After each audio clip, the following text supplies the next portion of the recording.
안녕하세요. 책데이트 시간입니다. 오늘 소개해드릴 책은 자기 긍정감을 회복하는 시간이라는 책입니다.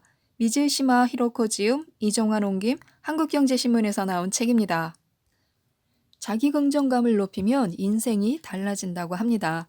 자기도 모르게 나 같은 사람이 무슨 이라고 생각하는 사람, 또 뭐뭐 씨처럼 될 수는 없을 거야 라고 낙담하는 사람, 자신은 아무에게도 사랑받을 수 없다고 생각하는 사람, 아무리 열심히 노력해도 늘 무엇인가 부족하다고 느끼는 사람, 스스로를 위로하지 못하는 사람, 또 아무도 자신을 소중하게 생각해주지 않는다고 불만을 끌어안고 있는 사람, 다른 사람에게 노라고 말하지 못하는 사람, 늘 자신만 그 자리의 분위기와 동떨어져 있는 것처럼 느끼는 사람의 공통된 문제는요, 바로 자기 긍정감이 부족하다는 것입니다.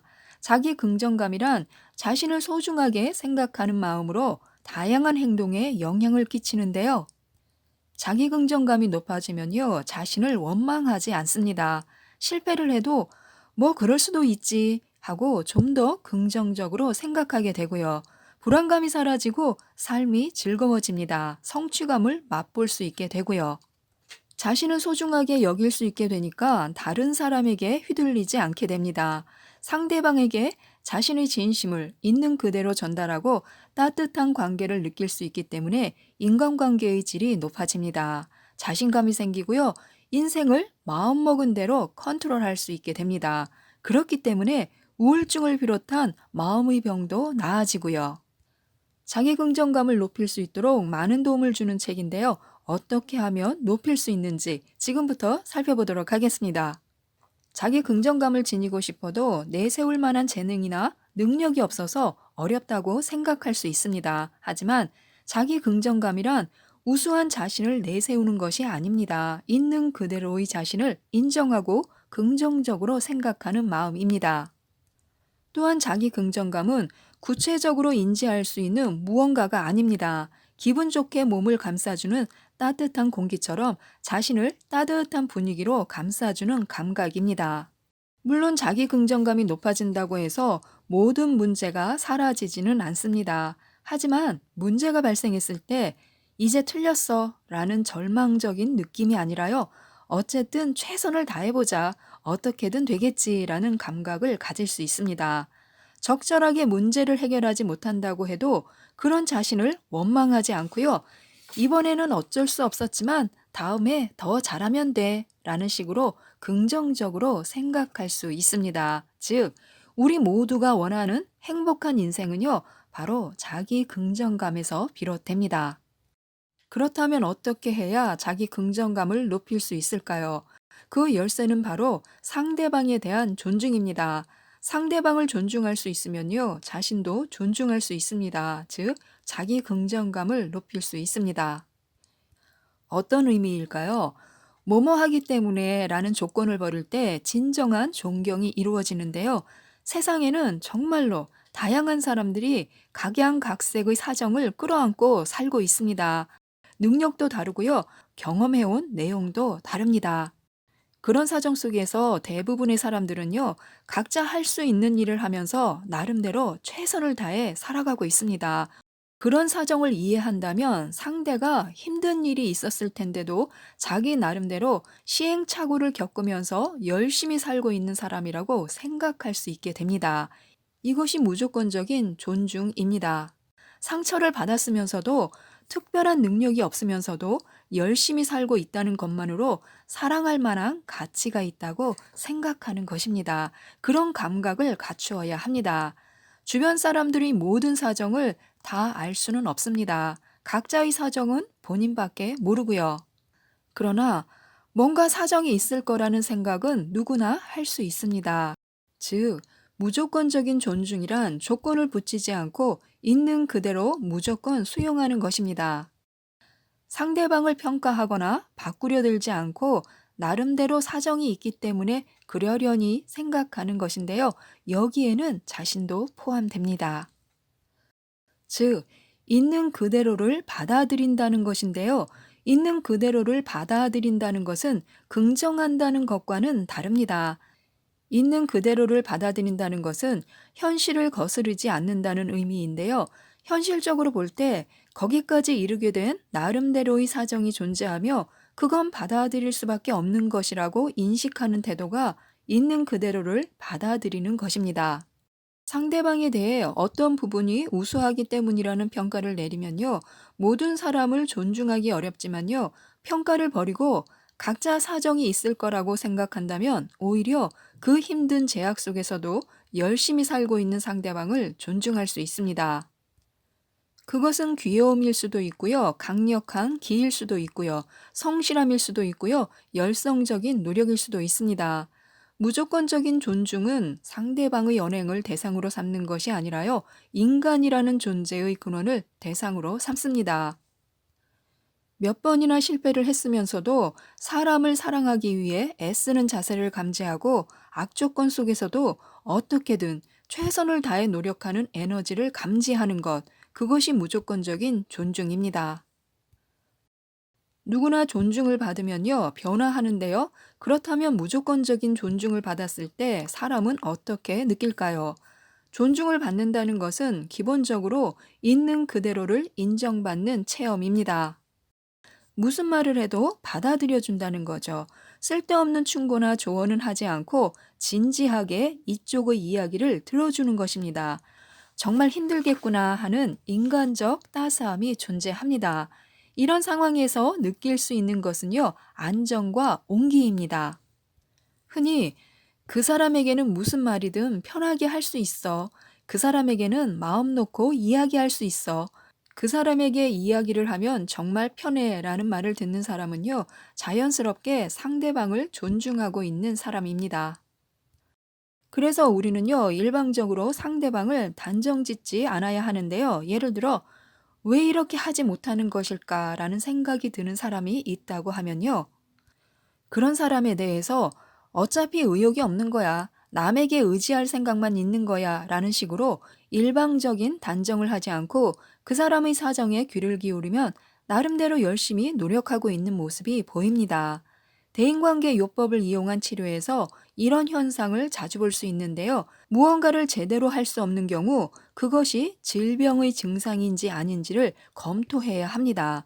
만약 질병의 증상이라면 환자가 스스로 컨트롤할 수 없는 것이기 때문에요. 그렇기 때문에 지금 무엇을 할 수 없는지 그 부분에 대해 어떻게 생각하고 있는지 들어보아야 합니다. 사람은 본래 노력을 통해 전진하고 싶어 하는 생물입니다. 누구나 주어진 여건 속에서 최선을 다해 노력하며 살아가고요. 상처를 받아 잠깐 멈춰서 있을 때도 앞으로 나아가고 싶은 마음은 마음 한구석에 존재하고요. 그 딜레마 속에서 고통스러워 합니다. 또한 심한 악조건에 놓여 앞으로 나아가고자 하는 의욕을 잃어버렸을 때조차 결코 포기하지는 않습니다.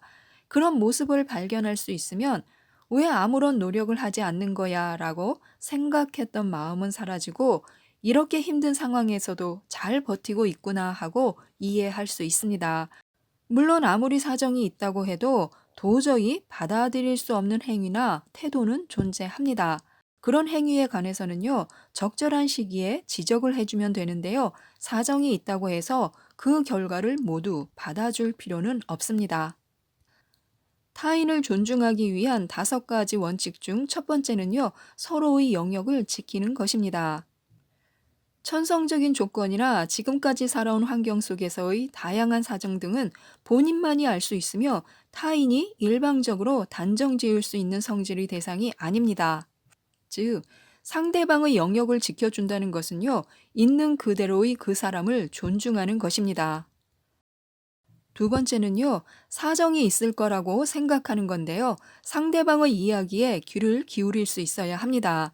자기 이야기를 하지 않는 상대방에 대해서도 있는 그대로 이해할 수 있어야 합니다. 자세히 알지 못하는 것에 대해 이 사람은 안 돼 라고 일방적인 단정을 짓는 경우는 흔한데요. 상대방의 이야기를 자세히 들어보면요.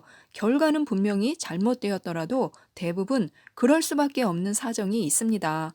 그 사람과 같은 조건에서 태어나 같은 환경 속에서 살았다면 누구나 비슷한 언행을 하게 될 거라고 생각해 봐야 합니다. 이것이 상대방의 이야기에 귀를 기울이는 자세입니다. 세 번째는요, 상대방을 바꾸려 들지 않는 건데요. 어떤 사람의 언행이 부적절하다는 생각이 들면 그 사람을 바꾸고 싶어집니다. 그 사람이 좀 더 나아지기를 바라는 마음에서요. 하지만 상대방을 바꾸려 들면 들수록 그 사람은 마음을 닫아버립니다. 근본적으로 사람은 바꾸려 해도 바꿀 수 없는 존재입니다. 그렇기 때문에 사람을 바꾸려 드는 게 아니라 현실적인 상황을 그저 있는 그대로 받아들이는 것이 그 사람을 바꾸기 위한 최선의 방책입니다. 그런 태도야말로 타인을 존중하는 것이고요. 여기에는 자기 자신도 포함됩니다. 본인도 얼마든지 바뀔 수 있는 존재고요. 그렇지만 이 역시 준비가 되었을 때 가능한 일입니다. 바뀔 수 없는 자신을 원망하기보다는 있는 그대로를 따뜻하게 받아들여야 합니다. 네 번째는 존중화법 쓰기인데요. 대화를 나눌 때는 상대방의 있는 그대로뿐 아니라 자신의 있는 그대로를 받아들이는 화법을 사용해야 합니다. 자신의 영역 안에서만 이야기를 하는 거죠. 당신이 그런 식으로 말하는 게 짜증나가 아니라 그렇게 말하면 나는 어떻게 해야 좋을지 몰라서 자신감을 잃게 돼 라는 식으로 상대방의 행동이 아니라 자신의 마음에 중점을 두고 말해야 합니다. 존중을 보여주는 화법이란 나를 주어로 삼는 화법입니다. 상대방의 행동이 아니라 나의 마음에 중점을 두고 표현해야 하는데요. 그런 말을 들으면 나는 자신감이 사라져 라고 말하면 상대방은 아, 그렇구나. 그렇게 보이지 않는데 내가 말이 심했나 봐. 미안해 하는 식으로 나올 가능성이 높아집니다. 다섯 번째는요, 스스로 내린 평가에 얽매이지 않아야 하는데요. 사람이나 사물을 어떻게 평가하는가는 자신이 그 사람이나 그 사물과 어떤 관계에 놓여 있는가를 결정하는 것입니다. 이를테면, 그 사람은 믿을 수 없어 라는 평가를 하면 거리를 두게 됩니다. 이는 자신을 지키기 위한 방어이고요. 그러나 이는 현 시점에서의 자신이 내리는 매우 일시적이며 주관적인 평가입니다. 왜냐하면 같은 현상을 보아도 사람에 따라 전혀 다른 평가를 내릴 수 있고요. 같은 사람이라도 시기에 따라 그 평가는 바뀝니다. 자기 긍정감을 높이고 싶다면요. 내 생각이 옳아가 아니라 어떤 사정이 있을지도 몰라 라는 생각에 익숙해져야 합니다. 자기 긍정감이 낮은 사람은요. 나는 쓸모없는 인간이야 라고 생각하는 경우가 많습니다. 그리고 쓸모없다고 생각하게 된 데는 다양한 사정이 존재하고요. 지금 아무리 자신을 쓸모없는 인간이라고 생각한다 해도 그것은 그런 생각을 할 정도로 쓸모없는 인간이라는 사실을 의미하는 것이 아닙니다. 그런 생각에 이르게 된 사정이 있다는 사실을 의미하는 것이죠. 그런 상처를 받았다니 얼마나 힘들었을까. 원래는 이렇게 생각해야 할 것을 나는 쓸모없는 인간이야 라고 생각하면서 살아왔다면요. 정말 힘들었을 것입니다. 그런 자신을 그래, 정말 잘 참아냈어 라고 인정해 주어야 합니다. 동시에 그런 상처를 받다니 정말 힘들었겠다 라고 위로해 주어야 하고요. 과거는 바꿀 수 없고 상처받은 사실을 지울 수도 없습니다. 따라서 그런 상처를 받다니 정말 힘들었겠다라고 위로하는 것부터 시작해야 합니다. 이것이야말로 있는 그대로를 받아들이는 태도입니다. 지금까지 이 책에 대해서 말씀드렸는데요. 본래 우리는 높은 자기 긍정감을 가지고 있습니다. 살아오는 동안에 주변으로부터 그리고 스스로의 일방적인 단정에 의해서 그것을 부정당해 왔기 때문에 자기 긍정감이 낮아졌을 뿐입니다. 자신과 타인을 존중하며 자기 긍정감을 높일 수 있도록 이 책도 꼭 한번 읽어보셨으면 좋겠습니다. 이상 책데이트였습니다. 감사합니다.